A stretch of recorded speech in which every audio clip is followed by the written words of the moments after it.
Be kind to yourself, creative. Would you walk up to a little kid who's learning to ride a bike and go, "Pff, you're not doing it like those professionals out there on the track. You should just give up"? Would you go to a baby who's learning to walk and shove them over because they're not nearly as steady or fast as an Olympian? Would you go to somebody who'd broken their leg and was trying to recover and say, "Oh, what? You're not already running marathons? Well, what's the point?" Yeah, I'm belaboring it. Yeah, I'm going hard. That's because we need it.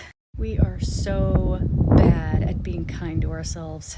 I don't know why we do this. I mean, there are theories, culture, the belief in martyrdom, all that kind of thing. But look, the point is, you need to be kind to yourself. You're getting there. You're learning. You are recovering. You are gaining new skills. Every single day you get better.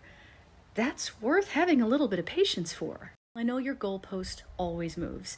The fact is that you are further now than you were a year ago. Another couple of years, you will hardly recognize yourself. You are worth the patience. You deserve the patience. Be kind to yourself, creative. You are worth it. Now sit down with me and let's make something new.